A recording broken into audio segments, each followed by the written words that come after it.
નમસ્તે વિદ્યાર્થી મિત્રો, આજે આપણે ડેલ્ટા સ્ટાર જે કનેક્શન છે એમાંનું પહેલું કનેક્શન એટલે કે dy1 જોવાના છીએ.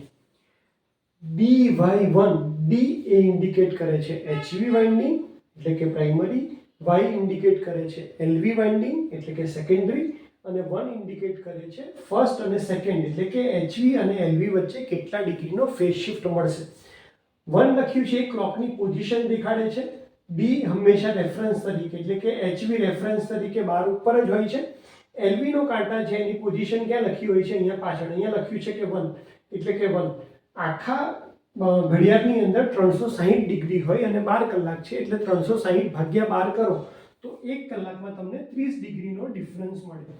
એટલે કે અહીંયા પ્રાઇમરી ડેલ્ટા અને સેકન્ડરી સ્ટાર છે. જો તમે આ રીતે કનેક્શન કરો 1 પ્રમાણે તો તમને પ્રાઇમરી અને સેકન્ડરી વચ્ચે 30 ડિગ્રીનો ફેઝ શિફ્ટ મળશે. એમાં સેકન્ડરી હશે એ પ્રાઇમરી કરતાં 30 ડિગ્રી લેગ કરતું હશે, પાછળ છે. આ એટલા માટે જે કલાકનો કાંટો છે એ પાછળ છે, LV વાઇન્ડિંગ પાછળ છે, HV આગળ છે, કારણ કે ફેઝર એન્ટી ક્લોકવાઇઝમાં હંમેશા રોટેટ થતા હોય.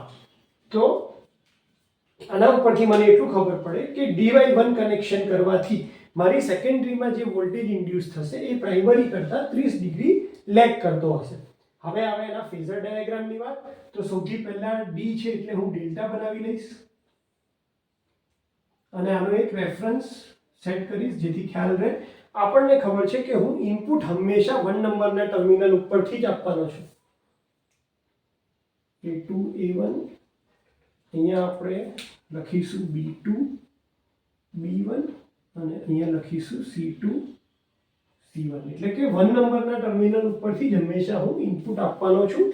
અને એટલા માટે અહીંયા મારો રેફરન્સ આવશે A1, નંબર હંમેશા ક્લોકવાઇઝ, B1 અને C1 ફેઝર હંમેશા એન્ટી ક્લોકવાઇઝ રોટેટ કરે એટલે અહીંયા આવશે આ એરો ઇન્ડિકેટ કરે કે ક્યાંથી તમે ઇનપુટ આપવાના છો.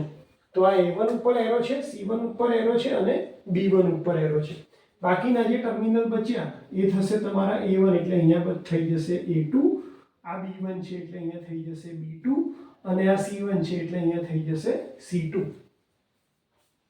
તો આ નંબર ઉપરથી તમે શું કરવાના છો? ઇનપુટ આપવાના છો અને કનેક્શન આવી રીતે કરશો તો ડેલ્ટા ડાયાગ્રામ બની જશે.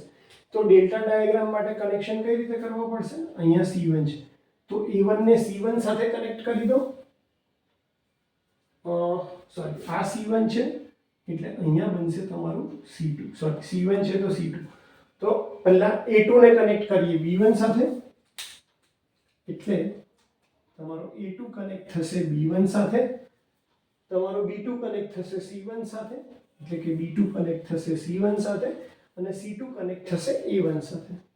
તો C2 ને હું કનેક્ટ કરી દઈશ A1 સાથે. એટલે આ બની ગયું મારું પહેલું ડેલ્ટા કનેક્શનનો વાઇન્ડિંગ ડાયાગ્રામ, જ્યાં હું ઇનપુટ સપ્લાય અહીંયાથી આપીશ, ડેલ્ટા કનેક્શન પ્રમાણે સપ્લાય મળીને અહીંયા વોલ્ટેજ ઇન્ડ્યુસ થશે. હવે આ સ્ટારનું કનેક્શન કરવાનું છે તો સ્ટારનું કનેક્શન કેટલા ડિગ્રી ઉપર થવું જોઈએ? 30 ડિગ્રી ઉપર. એટલે અહીંયા જે ફેઝ શિફ્ટ આવે એને મારે આ જે છે આ હવે સ્ટાર કનેક્શન મારે કેવું બનાવવું પડશે? તો કે આ ઊભી લાઈન આ રીતે આવે. રેગ્યુલરમાં કેવી છે? સ્ટ્રેટ. અહીંયાથી મેં એને કેટલા ડિગ્રી પર ટર્ન કરી? 30 ડિગ્રી ઉપર. મારે બનાવવાનું શું છે? સ્ટાર. તો જો એક કનેક્શન અહીંયા હોય તો અહીંયાથી 120 ડિગ્રી એ એક આ અને 120 ડિગ્રી એ એક આ. આવી રીતે મારા કનેક્શન બનશે. હવે સૌથી ઇમ્પોર્ટન્ટ વાત આવે કે તમને નંબરિંગ આપવાના છે. તો આપણે નંબરિંગ કઈ રીતે આપશું? તો નંબરિંગમાં ડાયરેક્ટ આને પેરેલલ જે લાઈન હોય એ પ્રમાણે નંબર આપતા જશું. તો અહીંયા નંબર આ પેરેલલ લાઈન ને પેરેલલ લાઈન કઈ છે? આ પેરેલલ લાઈન છે એટલે અહીંયા શું આવશે? તો કે A1, અહીંયા શું આવશે? A2. B1 અને B2 આ પેરેલલ લાઈન કોને છે? અહીંયા છે એટલે આ નંબર શું આવશે? B2 અને અહીંયા શું આવશે? B1. એવી રીતે આ પેરેલલ લાઈન કોને છે? આને. કઈ છે? તો અહીંયા શું આવશે? C2 અને અહીંયા શું આવશે? C1. આ રીતે કનેક્શન કરવામાં એક પ્રોબ્લેમ આપણને થવાનો છે. શું પ્રોબ્લેમ થશે? તો કે આપણે આઉટપુટ ક્યાંથી લેવો પડશે? B2, C2 અને A2 માંથી આઉટપુટ લેવો પડે. શેમાંથી આઉટપુટ લેવો પડે આપણે? B2, C2 અને A2 માંથી. તો અહીંયાથી આઉટપુટ આપણે લેતા હોય તો કોઈ વાંધો જ નથી. શેમાંથી લેશું? A2 B2 અને C2 માંથી આપણે આઉટપુટ લઈ લઈએ અને કનેક્ટ કોને કરી દેશું? તો કે A1 B1 અને C1 ને કનેક્ટ કરીને અહીંયાથી શું લઈ લઈએ? ન્યુટ્રલ. એટલે આ થઈ જશે મારો કનેક્શન ડાયાગ્રામ. કોના માટે? ડેલ્ટા સ્ટારમાં DY1 મારે જો વાઇન્ડિંગ જોતું હોય V1 કનેક્શન કે જેમાં પ્રાઇમરી અને સેકન્ડરી વચ્ચે કેટલા ડિગ્રીનો ફેઝ શિફ્ટ હોય? તો કે 30 ડિગ્રીનો. તો હું આવી રીતે કનેક્શન કરી શકું કે જેની અંદર મને કેટલા ડિગ્રીનો ફેઝ શિફ્ટ મળશે? 30 ડિગ્રીનો. પણ જો તમે ધ્યાનથી જુઓ તો પ્રોબ્લેમ શું થાય છે કે આ જે તમારો આ અને અહીંયા તમારો A1 છે ને અહીંયા શું આવે છે? C2. આપણે તો અહીંયા શું જોઈએ? A1 અથવા A2 જોઈએ તો આપણે કહી શકીએ કે મારી ફેઝ શિફ્ટ એક્ઝેક્ટ 30 ડિગ્રી થાય છે. તો આમાં આપણે રિવર્સ કનેક્શન કરવા ટ્રાય કરશું. આ રીતે પણ ચાલે, આ રીતે પણ ચાલે, પણ હવે અત્યારે હું શું કરી રહ્યો છું? રિવર્સ કનેક્શન કરી રહ્યો છું. કઈ રીતે? ધ્યાનથી સમજો. હું આ કનેક્શન એઝ ઇટ ઇઝ રાખું છું, એટલે કે અહીંયા લખી દઈશ, કારણ કે મારો આઉટપુટ પણ ફિક્સ કરેલો છે કે હું આઉટપુટ ક્યાંથી લેવાનો છું? 1 નંબરના ટર્મિનલ ઉપરથી. એટલે અહીંયા હું લખી દઉં છું, આ આપણે સ્મોલ આવે મારે દર વખતે ભૂલ એક થઈ આ V અને આ આવે સ્મોલ a સેકન્ડરી માટે. અહીંયા હું લખી દઉં છું સ્મોલ a1, અહીંયા લખી દઉં છું આ a1 છે, અહીંયા લખી દઉં છું b1 અને અહીંયા લખી દઉં છું c1. અંદરના ટર્મિનલ કયા શોર્ટ કરવાના છે? તો કે a2 b2 અને c2. અહીંયા એક આપણે ડાયાગ્રામ બનાવી લઈએ. આ આપણે ક્યારની વાત કરી રહ્યા છે? જ્યારે મારે શું જોઈએ છે કે મારે કનેક્શન હંમેશા 1 નંબરના ટર્મિનલ ઉપરથી જ આઉટ કરવા છે, ત્યારની વાત કરું છું. કે તો મારે કયા ટર્મિનલ શોર્ટ કરવા પડશે? A2 B2 અને C2 ને હું શોર્ટ કરી દઉં અને આ થઈ જશે તમારો ન્યુટ્રલ. આ બંને વચ્ચે આપણે એક લાઈન ડ્રો કરી દઈએ જેથી ખ્યાલ આવે કે આ અલગ છે. ઓકે, હવે હું શું કરીશ તો કે મારે આ ડાયાગ્રામ મોડિફાઈ કરવો પડશે. પ્રાઇમરી હું મોડિફાઈ કરું જેથી કરીને શું થાય? મને એવું કનેક્શન મળે કે જેનાથી મને 30 ડિગ્રીની ફેઝ શિફ્ટ પણ મળે અને મારે બંને સાઈડ આઉટપુટ ક્યાંથી લેવાના થાય? A1 B1 અને C1 માંથી. એટલે અહીંયા કેપિટલમાં તો પાછા આપણે લખી જ દઈએ A2 A1 B2 B1 અને C2 C1. તો હવે આપણે જોઈએ કઈ રીતે કરી શકીએ. તો આના ઉપરથી હું અહીંયા ફેઝ ડાયાગ્રામ લખું. ઓકે, હવે આ ફેઝ ડાયાગ્રામમાં મને કઈ વેલ્યુ દેખાડે છે? તો કે મને એવું દેખાડે છે કે આ A1 A2 કોને પેરેલલ છે? આ લાઈન. એટલે હું અહીંયા શું લખી દઈશ? કેપિટલ A1 અને નીચે શું લખી દઈશ? Capital A2. A1 માંથી જ કનેક્શન લેવાના છે એટલે એરો અહીંયા. સ્ટ્રેટ લાઈન આ કઈ છે? C1 C2. આને પેરેલલ લાઈન કઈ છે? અહીંયા આ. એટલે અહીંયા હું શું લખીશ? સેમ જે અહીંયા લખેલું છે એ અહીંયા C1 અને અહીંયા શું લખીશ? C2. એટલે આમાં એરો ક્યાં આવશે? તો કે C1 ની બાજુ આવશે, એટલે કે અહીંયા એરો આવશે. અહીંયા એરો ક્યાં હતો? આ બાજુ. અહીંયા એરો ક્યાં આવ્યો? આ બાજુ આવ્યો. હવે શું થશે? તો કે મારો કયો એંગલ બાકીનો? આ બાજુ વાળો. એટલે અહીંયા કયો છે? B1 B2. તો અહીંયા શું આવશે? B1. અહીંયા શું આવશે? B2.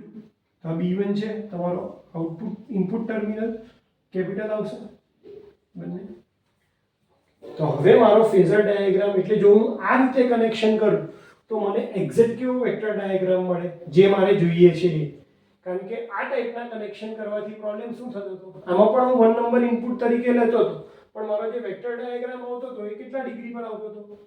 છેક અહીંયાથી 5 એટલે 150 ડિગ્રી ઉપર આવતો હતો.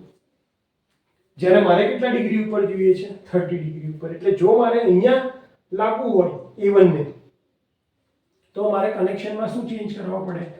આ ચેન્જ કરવા પડે. એટલે હવે હું શું કરીશ, A1 ને કોની સાથે કનેક્ટ કરીશ, તો B2 સાથે. એટલે આ જે મારું A1 છે એ ક્યાં કનેક્ટ થશે, તો કે B2 સાથે. B1 ક્યાં કનેક્ટ થશે, C2 સાથે, તો B1 કનેક્ટ થશે C2 સાથે. અને C1 ક્યાં કનેક્ટ થશે, E2 સાથે. અને અહીંયા શું આવી જશે, ઇનપુટ. તો હું અહીંયાથી ઇનપુટ આપીશ અને અહીંયાથી આઉટપુટ લઈશ, ત્યારે મને એક્ઝેક્ટ કેટલા ડિગ્રીનો ડિફરન્સ મળશે, 30 ડિગ્રીનો ડિફરન્સ મળશે.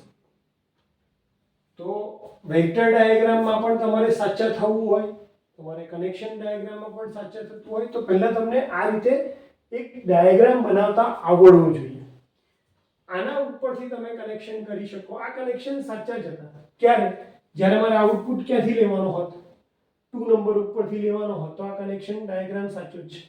પણ મારી રિક્વાયરમેન્ટ કેવી છે કે ઇન્ડિયન સ્ટાન્ડર્ડમાં શું ચાલી રહ્યું છે કે ઇનપુટમાં પણ 1 નંબર ઉપર ઇનપુટ અને અહીંયા સેકન્ડરીમાં 1 નંબર ઉપરથી આઉટપુટ લેવાનું.